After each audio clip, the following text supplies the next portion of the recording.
আমাৰ চৰাইদেউ জিলা উচ্চ সন্থাৰ তত্বাৱধানত আজি আমি so guys kick boxing kung fu karate ঠিক তেনেকৈ উচু প্ৰশিক্ষণ হৈ আছে। উচু প্ৰশিক্ষণনো কেনেকৈ দি আছে আমাৰ ছাৰহঁতক লগ কৰিম। ছাৰহঁতে উচু প্ৰশিক্ষণ দি আছে, তাকে চাওঁগৈ। তো পামগৈ আৰু বেছি দূৰ নাই। তো ফাইনেলি পাই গ'লোঁ, ইয়াতে উচু প্ৰশিক্ষণ হৈ আছে। আপোনালোকক দেখাইছোঁ চৰাইদেউ জিলাৰ বৰহাট অঞ্চলৰ দেওপানী নগাঁৱত। আপোনালোকো যদি কোনোবা ল'ৰা ছোৱালী শিকিম বুলি ভাবিছে তেতিয়াহ'লে উচু শিকিবলৈ ইয়াত যোগাযোগ কৰিব পাৰিব, মোক কমেণ্ট কৰি জনাব। তো বন্ধুসকল, এটা খেলৰ জৰিয়তে আপোনালোকৰ জীৱনৰ কেৰিয়াৰো জড়িত হৈ আছে, আপোনাৰ ভৱিষ্যত আছে। আপোনাৰ নিজৰ দেহাটো শাৰীৰিকভাৱে মানসিকভাৱে সুস্থ সবল ষ্ট্ৰং হৈ থাকিব। আৰু লগতে আপোনালোকৰ এটা ছেফটি, মেইনলি হৈছে ছেফটি। আপোনাৰ এটা নিজৰ এটা হাথিয়াৰ হিচাপেও ল'ব পাৰিব। ছোৱালীৰ ক্ষেত্ৰত বিশেষকৈ আজিকালি দিনত প্ৰয়োজন বেছিকৈ হৈছে। নিজৰ এটা ছেফটিৰ কাৰণে আপোনাৰ কেৰেটে, কিক বক্সিং বা উচু ঠিক তেনেধৰণৰ অলপমান এইবোৰ দৰকাৰী হৈছে আজিৰ দিনত। তো এতিয়া আমি ছাৰ আছে, ছাৰক লগ কৰোঁ, ছাৰক কথা কেইটামান সোধোঁ। আমাৰ চৰাইদেউ জিলা উচ্চ সন্থাৰ তত্বাৱধানত আজি আমি চৰাইদেউ জিলাৰ বিভিন্ন প্ৰান্তৰ পৰা ক্লাবৰ পৰা খেলুৱৈসকলক আনি আমি ইয়াত আজি ট্ৰেইনিং ছেশ্যন লোৱা হৈছে। যে আমাৰ অহা 28-29 ডিচেম্বৰৰ 2021 গুৱাহাটীত অনুষ্ঠিত হ'বলগীয়া আমাৰ আন্তঃজিলা উচু প্ৰতিযোগিতা অনুষ্ঠিত হোৱাত আমি অংশগ্ৰহণ কৰিব ওলাইছোঁ।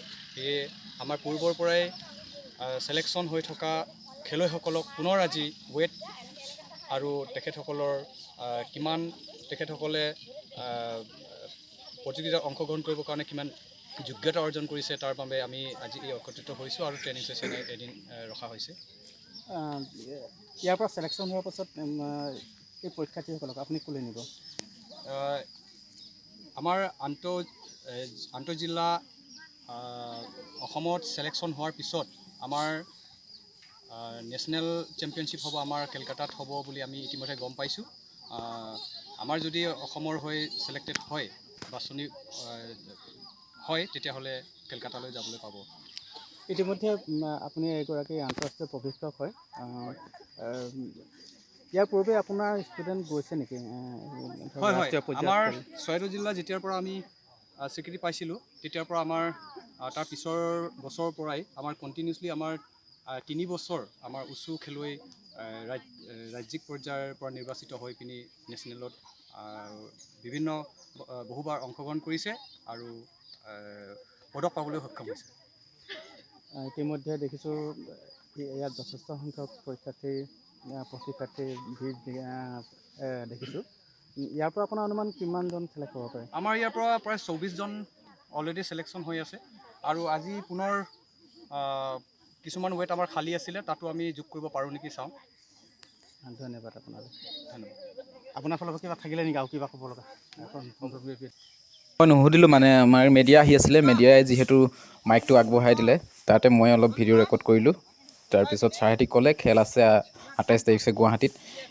তো বন্ধুসকল, আপোনালোকৰ সন্তানক পঢ়া শুনাৰ বাহিৰেও খেল ধেমালি এইবোৰত অংশগ্ৰহণ কৰিব দিব। অকল এইটো খেল বুলিয়ে নহয়, বহুত ধৰণৰ খেল আছে।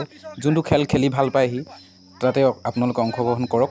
এপিনে পঢ়িও থাকিব, এপিনে খেল খেলিও কিবা এটা ভৱিষ্যত কল্পনা কৰিব পাৰি। আজিকালি খেলৰ এটা কেৰিয়াৰ হিচাপে ল'ব পাৰি। তো গাইজ, বেছিকৈ নাথাকোঁ, ভিডিঅ'টো যদি নতুনকৈ চাইছে ছাবস্ক্ৰাইব কৰি দিব। নতুন সদায় এটা ইণ্টাৰেষ্টিং ভিডিঅ' বনাই পিনি আপোনালোকক দেখাবলৈ চেষ্টা কৰিছোঁ। তো আপোনালোকে আশীৰ্বাদ দিলে ভৱিষ্যতলৈ বনাই যাম বুলি ভাবিছোঁ। তো গতিকে আপোনালোকে এতিয়া খেল উপভোগ কৰক।